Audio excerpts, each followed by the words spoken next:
Taonani mwina arinu simunazoneko mwina ari simunaveporu mwina simunapenye ndithu koma taonani ndithu mtsikana ameneyu ndithu komano ndi mnyamata ameneyu ndithu awatu ndi munthu ndi mkazi wake wakale ndithu ex wake koma mmene zilili pamenepa ndithu ndizonena kuti ex wake anapanga move on komanso na yesu anapanganso move oniso koma anthu amenewa ndithu ngakhale zili choncho ngakhale ndi bebe mother aiwowa ndithu akucheza beli modzi ndithu uyu bebe mother wabweretsa chibwezi chake komanso uyuso bebe dadi wabweretsanso chibwezi chakenso ndi kumacheza limodzi ndi kumakhalira limodzi malo amodzi kumacheza pamene paja ngati munthu ndi mkazi wake koma tuziliko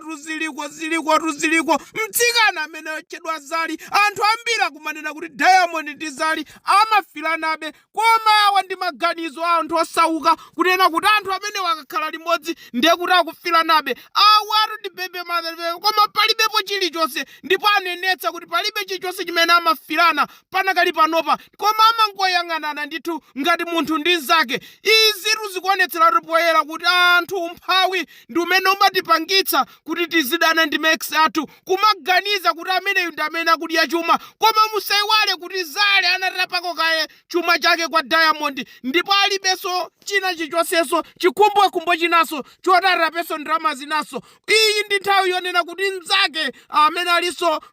girlfriend wake wa Diamond panopa na yesu atapekonso kumeneko ndiye ndi zinthu ndithu zozizwitsa kwambiri ndangati mwa inu mungamacheze ndi ex anu akazi anu ndikumavomereza ndangati inu mungamacheze ndi ex anu amuna anu ndikumavomereza sizingachitike rizi murathirirana tamiki muti murathirirana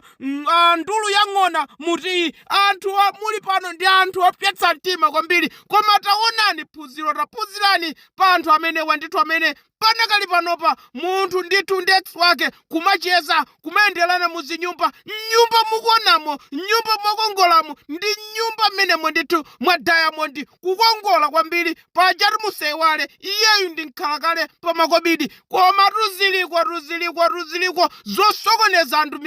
muyese inuyo kuchita zimenezi ngati mungakwanitse muve kunena kuti pakila katundu uzipita muyesere zimenezo angopeza message foni mwanumo yochokera kwa ex anu mwathera pamenepo ndipo chibwezi chanu banja lanu lathera pamenepo ziliko pa ulendo uno opita kukenani tiphunzira zambiri tiyeni tikumanene komweko taonani